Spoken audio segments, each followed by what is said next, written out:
Ancient Greek cities maintained a figure known as the Pharmakos, not a criminal, not an outcast by choice, a person kept at the margins of the community, fed and sheltered but never integrated, preserved in a permanent state of belonging nowhere. Their exile was not punishment, it was architecture. This is not ancient history, this is your life. Welcome to Power and Myth. The Pharmakos is one of the most uncomfortable figures in classical history, because understanding it requires admitting something we have collectively agreed not to see, that human communities do not simply exile their marginal members out of cruelty or ignorance. They exile them out of need. The person on the edge of the village serves a function that the person at the center cannot. And that function, once you understand it, explains something about your life that no amount of social skill, therapy, or effort to fit in has ever been able to resolve. The word pharmakos shares its root with the Greek word for both poison and remedy, pharmakon. This is not coincidental. The marginal figure in ancient Greek society was understood to carry both qualities simultaneously. They were the container for what the community could not metabolize in itself. They held the excess, the strangeness, the grief and the knowledge that ordinary social life could not accommodate. Their presence on the periphery was what made the center feel stable, coherent, and safe. Remove them, and something in the community structure would begin to vibrate with unease. René Girard, the French philosopher and literary theorist, spent decades documenting what he called the scapegoat mechanism across cultures and centuries. His central finding was not that human communities occasionally expel their different members. His finding was that this expulsion is structural. It is built into the architecture of how groups maintain cohesion. The person who is too perceptive, too feeling, and too honest about what they observe becomes, by the very nature of those qualities, a threat to the collective agreement to not see clearly. They are not removed because they have done wrong. They are removed because their presence makes it harder for others to remain comfortable in not knowing what they know. This pattern appears in cultures with no connection to ancient Greece. The Hebrew concept of the ger, the stranger who lives among the community without belonging to it, is woven throughout the oldest layers of Jewish law. The ger was protected, yes, but they were never fully integrated. Their status as outsiders was both recognized and maintained. In medieval European communities, the figure of the wandering scholar, the mystic who moved between monasteries, courts, and villages but settled in none of them, occupied a strikingly similar position. Not despised, not entirely welcomed, necessary. The keeper of knowledge that had no permanent home, because no single community could contain it. Carl Jung encountered this pattern in his psychological research and named it with precision.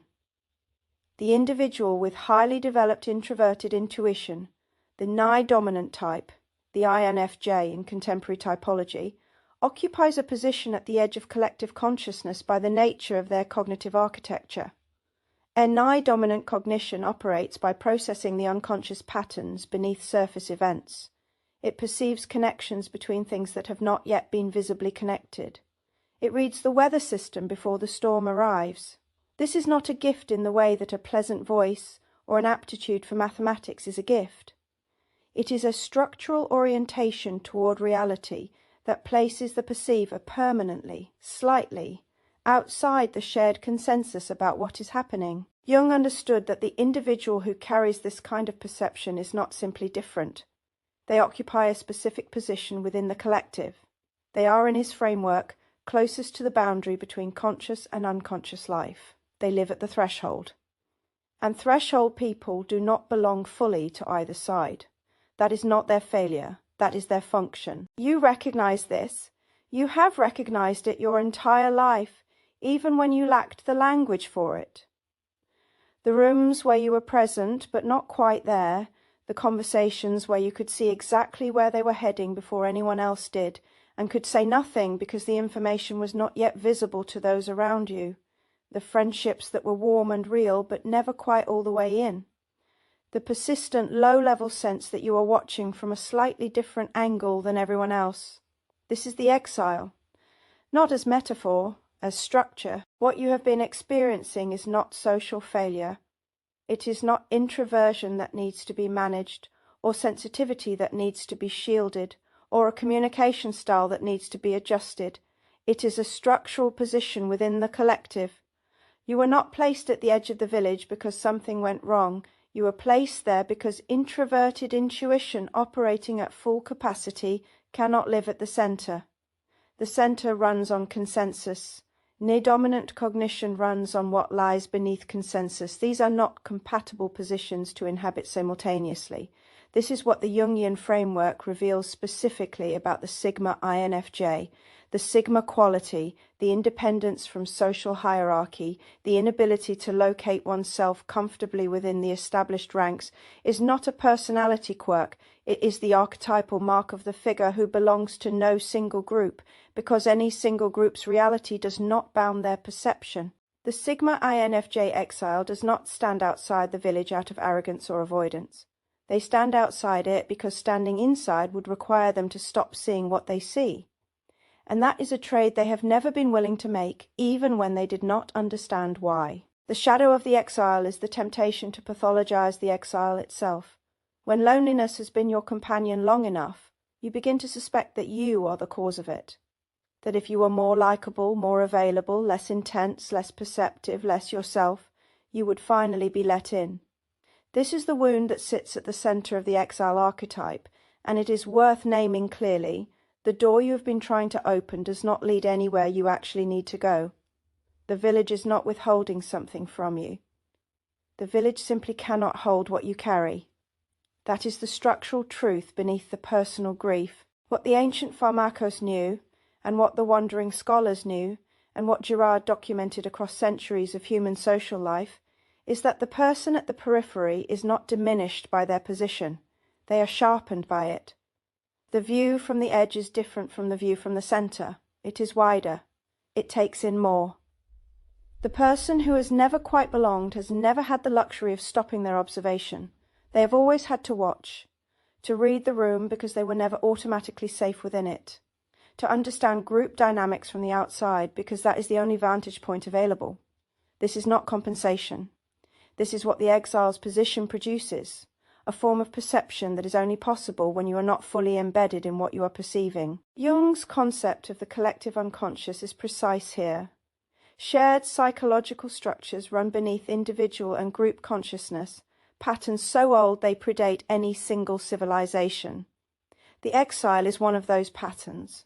Across every culture that has left a record, the figure at the periphery who sees what the center cannot see appears, not as a type of person, but as a function, a position in the architecture of human consciousness. When you recognize yourself as the exile, you are not identifying a personal wound. You are recognizing a function you were built to carry. The loneliness is not incidental to this. The loneliness is what keeps the perception clear.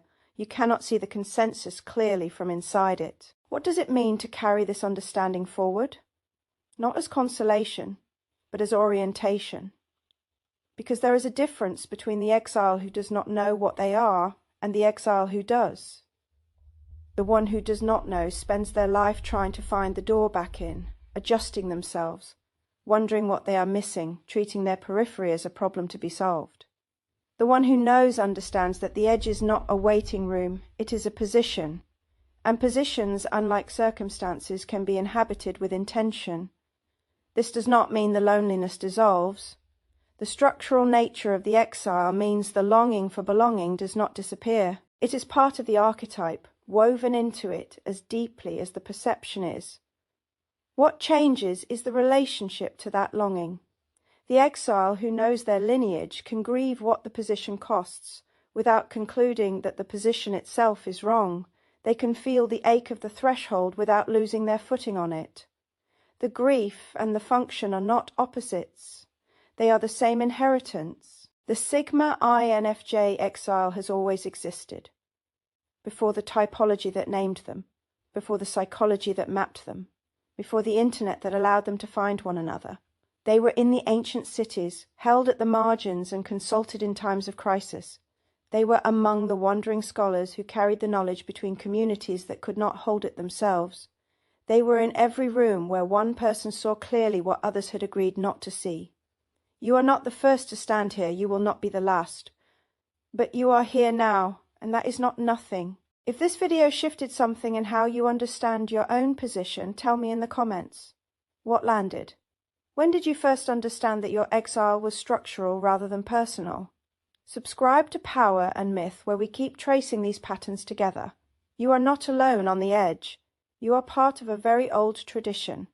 Until next time, find your power, know your myth.